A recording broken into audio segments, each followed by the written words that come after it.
जय हिंद, जय भारत। दोस्तों, पिछले सप्ताह हमने देखा कि उत्तराखंड में बाजपुर के निकट मड़ैयाहट्टू गांव में शहीद आजम सरदार भगत सिंह के सबसे छोटे भाई राजेंद्र सिंह का परिवार एक साधारण किसान की तरह अपना जीवन यापन कर रहा है। खेती बुरी बात नहीं, किसान तो अन्नदाता है। स्वयं भूखा भी हो तो देश का पेट भरता है, और स्वयं भगत सिंह का परिवार भी किसान परिवार ही था। पर प्रश्न ये है कि जिन परिवारों ने अपना सब कुछ इस देश की आज़ादी के लिए न्यौछावर किया, क्या उनके साथ आज़ाद देश में हमने न्याय किया? भगत सिंह का परिवार तो फिर भी बहुत अच्छी स्थिति में है। बहुत सारे तो ऐसे रहे जिनको 2 वक्त की रोटी के भी लाले पड़ गए थे। हमने क्रांतिवीर चंद्रशेखर आजाद की वीर प्रसू मां जगरानी देवी के ऊपर एक वीडियो अपलोड किया था। किस तरह मां जगरानी देवी ने अपना बुढ़ापा किन कष्टों में काटा था। मैंने कभी कहा था कि जिसने केवल चरखा काता भजन 1-2 गाए थे, मिली राज में हिस्सेदारी नारे 4 लगाए थे, लेकिन भटक रहे हैं दर दर परिजन उन मतवालों के, आजादी के लिए जिन्होंने हंसकर शीशे कटाए थे। दोस्तों, ये तो हजारों परिवारों की कहानी है। पर आज मैं सुनाऊंगा आपको बलिदानियों के शिरोमणि सरदार भगत सिंह के पिता सरदार किशन सिंह के जीवन की वह कहानी जिससे हम सब बहुत कुछ सीख सकते हैं, बड़ी प्रेरणा ले सकते हैं। देश में अपने यहां चुनाव होते ही रहते हैं। 2024 में जनरल इलेक्शंस हुए और फिर 2025 में भी अभी कुछ दिन पहले बिहार के इलेक्शन हुए। कुछ महीनों बाद किसी और स्टेट के इलेक्शन आ जाएंगे, और इलेक्शन के दिनों में विभिन्न पॉलिटिकल पार्टीज के बीच किस तरह की खींचतान होती है हम सब देखते हैं। और सिर्फ इलेक्शन के दिनों में ही क्यों, अब तो सारा साल चलती है। साधारण व्यक्ति तो चुनाव लड़ने के बारे में आज सोच भी नहीं सकता शायद। और ऐसा भी कहा जाता है कि करोड़ों रुपए देकर तो पार्टियों के टिकट मिलते हैं, और फिर करोड़ों करोड़ों रुपए चाहिए चुनाव प्रचार के लिए। धन बल बाहुबल सब कुछ चाहिए। पर हमेशा स्थिति ऐसी नहीं थी। वर्ष 1938 में भगत सिंह के पिता सरदार किशन सिंह अमृतसर से एमएलए बने थे। त्याग किसे कहते हैं, आदर्श की परिभाषा क्या है, यह देखना है तो सरदार किशन सिंह को देखें। सरदार किशन सिंह आजादी के बड़े सिपाही थे। अनेक बार जेल गए, बड़ी बड़ी यातनाएं सही, पर घबराए नहीं। स्वयं भगत सिंह लिखते हैं कि अपना जीवन राष्ट्र सेवा हेतु समर्पित करने की प्रेरणा मुझे पिताजी से मिली। सरदार किशन सिंह ने खेती की, जमकर खेती की, इंश्योरेंस का बिजनेस किया, नमक का बिजनेस भी किया, लाखों कमाए जीवन में और लाखों गंवाए भी। सरदार भगत सिंह की भतीजी वीरेंद्र सिंधु, यानी सरदार किशन सिंह की पोती वीरेंद्र सिंधु, कुलतार सिंह जी की बेटी, उन्होंने अपना प्रसिद्ध ग्रंथ लिखा युगदृष्टा भगत सिंह और उनके मृत्युंजय पुरखे। उसमें वीरेंद्र सिंधु लिखती हैं, वे आज के शाह थे तो कल के फकीर, आज जेब भरी है तो बादशाह हैं, कल खाली है तो सच्चे फकीर। वे जीवन में रंक से राव भी हुए और राव से रंक भी, राव होकर इतराए नहीं और रंक हुए तो घबराए नहीं। जी हां, जब लाखों पास थे तो कोई अभिमान नहीं, कोई दंभ नहीं, और वो लाखों इस देश के लिए समर्पित कर दिए, सब कुछ चला गया पास से तो घबराए नहीं, हौसला नहीं टूटा, हिम्मत नहीं टूटी। ऐसे थे सरदार किशन सिंह। दोस्तों, वर्ष 1937 में देश में प्रोविंशियल असेंबलीज के इलेक्शंस हुए। Government of India act 1935 implement हुआ और उसके अंतर्गत चुनाव हुए।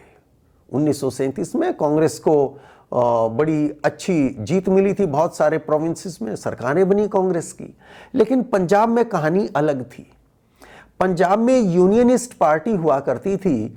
इसमें हिंदू और मुसलमान, खास तौर पर किसान, जमींदार, सिकंदर हयात खां होते थे, वो मुसलमानों के बड़े नेता थे। इधर दीनबंधु छोटूराम होते थे, वो हिंदुओं के बड़े नेता थे। तो इनकी यूनियनिस्ट पार्टी थी और पंजाब में यूनियनिस्ट पार्टी का दबदबा था। 1937 के उन चुनावों में भी यूनियनिस्ट पार्टी को भारी जीत मिली थी पंजाब में। कुल 175 विधानसभा की सीटें थी, जिनमें से कांग्रेस को सिर्फ 18 मिली थी और मुस्लिम लीग को तो सिर्फ 2। यानी वहां ना कांग्रेस की दाल गल रही थी और ना ही मुस्लिम लीग को पांव जमाने का कोई अवसर मिल रहा था, जबकि पंजाब मुस्लिम मेजॉरिटी स्टेट था। हिंदू और सिख मिला के मुसलमानों से कम संख्या में थे पंजाब में।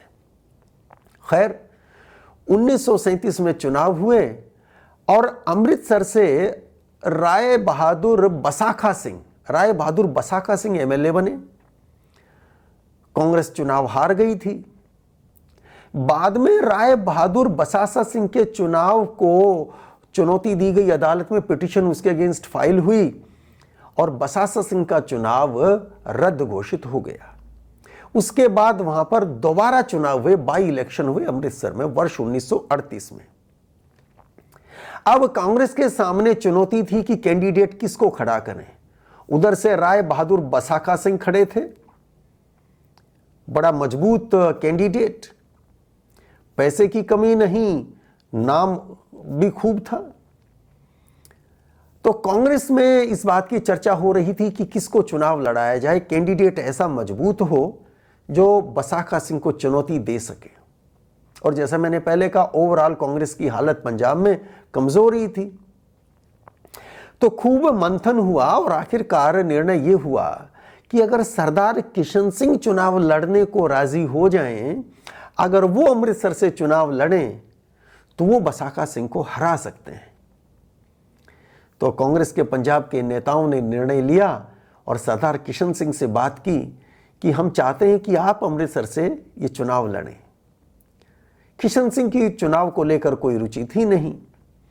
आजादी के सिपाही थे, वो सड़क पर अंग्रेजों के विरुद्ध लड़ रहे थे, पर चुनाव को लेकर उनमें कोई उत्साह नहीं था, मना कर दिया। लेकिन कांग्रेस के नेता भी मानने को तैयार नहीं थे, वो भी जिद पर अड़े थे और आखिरकार सरदार किशन सिंह चुनाव लड़ने के लिए तैयार हो गए।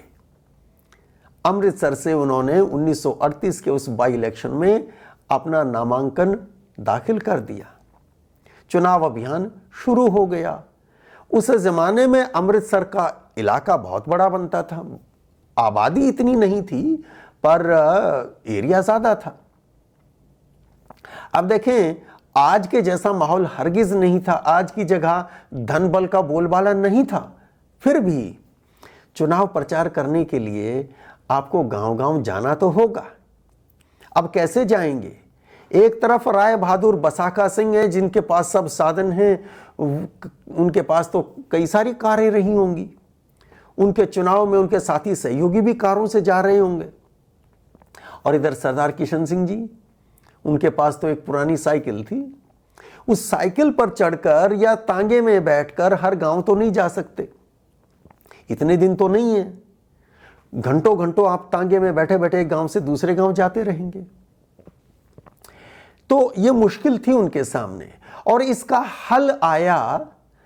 अमृतसर बार एसोसिएशन के प्रेसिडेंट हुआ करते थे केशव राम सीकरी। केशव राम सीकरी अमृतसर के वकील और अमृतसर बार एसोसिएशन के वो अध्यक्ष हैं। सीकरी साहब ने कार भेंट की सरदार किशन सिंह को। किशन सिंह ने कार ले ली। अब उनके पास कार थी, चुनाव प्रचार के लिए एक गांव से दूसरे गांव आसानी से पहुंच पा रहे थे। और जितना समय कार से आने जाने में बच रहा था, साइकिल या तांगे से जाने की बजाय कार से जाने में जितना समय बचा रहे थे, अब वो एक्स्ट्रा टाइम उनके पास था, तो वो डोर टू डोर जा सकते थे वोटर्स तक। कैंपेन अच्छा हो सकता था और बेहतर कर सकते थे।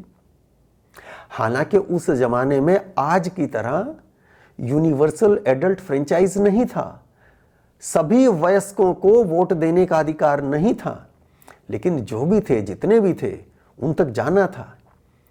तो सरदार किशन सिंह को इस कार से बड़ी मदद मिली। वो एक एक वोटर तक पहुंच पा रहे थे। चुनाव प्रचार बहुत जबरदस्त चल रहा था, उनकी हवा बंद गई थी। राय बहादुर बसाखा सिंह घबरा गए थे, पांव के नीचे से जमीन खिसक चुकी थी। चुनाव के नतीजे आए, सरदार किशन सिंह भारी मतों से विजयी हुए थे। अब वो पंजाब प्रोविंशियल असेंबली के मेंबर थे। चुनाव के नतीजे आए, उसी दिन लेकर गाड़ी केशवराम सीकरी के घर पहुंच गए। मिले सीकरी साहब से और कहा कि आपने बड़े मौके पर मेरी मदद की, इस कार की सच में बड़ी जरूरत थी। अब काम हो गया, चुनाव निपट गया। आपकी मदद के लिए आपका बहुत बहुत आभार, बहुत बहुत धन्यवाद। ये रही आपकी कार की चाबी। अब जब सरदार किशन सिंह ने कार की चाबी दी तो सीकरी साहब हैरान थे। उन्होंने कार केवल चुनाव लड़ने के लिए नहीं दी थी। सीकरी साहब ने कहा, मेरी कार? मेरी कहां है? सरदार साहब, ये कार तो अब आपकी है, आपको इसकी जरूरत है। अभी जरूरत खत्म नहीं हुई, अभी जरूरत शुरू हुई है।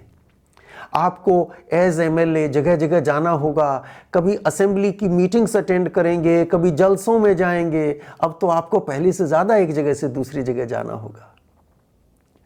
किशन सिंह जी नहीं माने। उन्होंने कहा, नहीं, चुनाव तक कार की आवश्यकता थी, आगे नहीं है, ये चाबी आप ले लीजिए। सरदार किशन सिंह कार की चाबी दे रहे थे, सीकरी साहब ले नहीं रहे थे।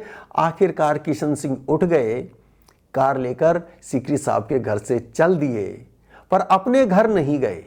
वो पहुंचे लाहौर में कांग्रेस के प्रदेश कार्यालय में। वहां गए और चाबी देते हुए कहा कि सीकरी साहब ने कांग्रेस को चुनाव के लिए कार दी थी, अब वो वापस ले नहीं रहे हैं, इसलिए ये कार कांग्रेस की हुई। ये कह के चाबी वहां कार्यालय में देके सरदार किशन सिंह लौट आए। जब वो कार छोड़कर चले गए तो कुछ लोग कह रहे थे, सरदार किशन सिंह पागल हो गए, कार मिली थी इन्हें और दे दी कांग्रेस को। लेकिन जो सरदार किशन सिंह को जानते थे, उस बात का मर्म समझते थे, वो कह रहे थे, सरदार किशन सिंह आदमी नहीं, फरिश्ता है। ऐसे थे सरदार किशन सिंह। इसके बाद उनकी वही पुरानी साइकिल, चाहे असेंबली जाना हो, चाहे जलसों में जाना हो, चाहे बाजार जाना हो, कहीं भी जाना हो, सरदार किशन सिंह एमएलए अपनी पुरानी साइकिल पर चल रहे थे। आज एक चुनाव लड़ते हैं, एक बार एमएलए बन जाते हैं तो स्वयं की तो छोड़िए, आज तो एमएलए साहब के चेले चपाटे चमचे चापलूस वो भी माला माल हो जाते हैं।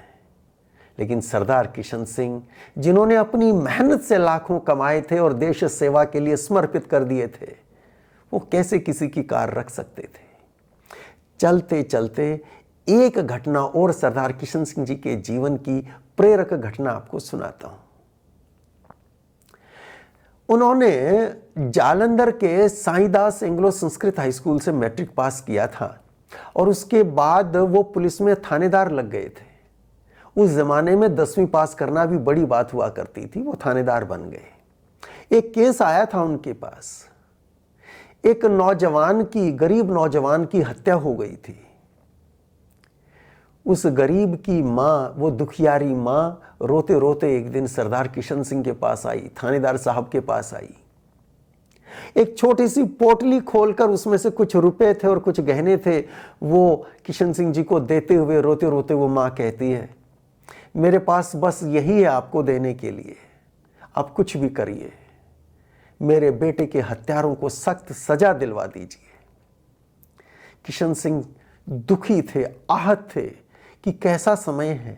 इस माँ का एक बेटा था, इकलौता बेटा, वो चला गया और आज उसके लिए, उन दोषियों को सजा दिलाने के लिए, न्याय पाने के लिए उसके पास, इस गरीब के पास जो कुछ है वो भी भेंट करने को तैयार है। उन्होंने उस बुढ़िया से कहा, उस माँ से कहा कि तुम मेरे लिए भी माँ के समान हो। इन रुपयों की, इन गहनों की मुझे नहीं, तुम्हें आवश्यकता है। मैं वचन देता हूं कि अपराधियों को सख्त सजा दिलाने में कोई कसर नहीं छोड़ूंगा। वो चली गई।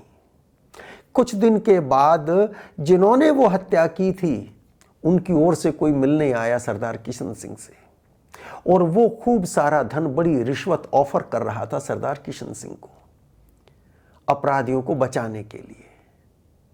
सरदार किशन सिंह ने उनको तो फटकार कर वहां से भगा दिया, पर फिर सोचने लगे कि ऐसा बुरा समय है।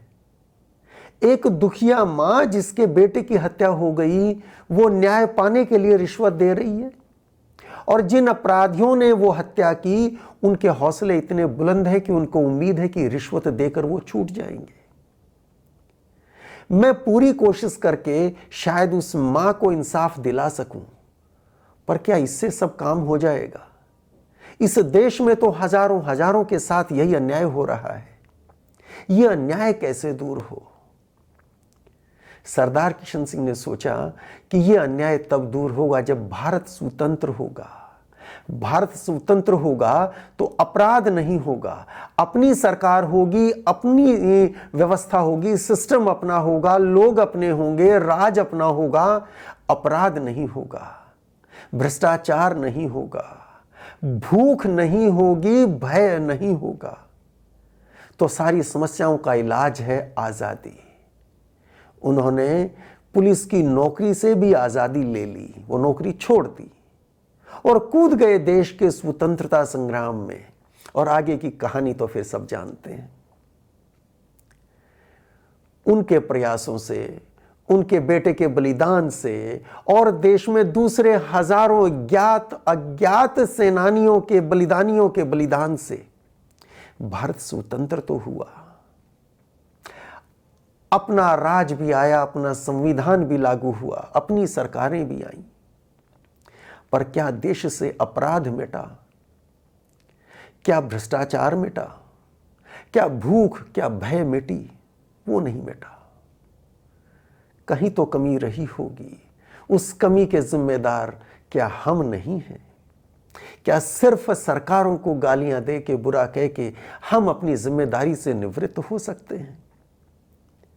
देश आजाद हुआ, सरदार किशन सिंह अपने परिवार सहित तो वापस आ गए अपने पैतृक गांव खटकड़ कलां। वो बूढ़ा शरीर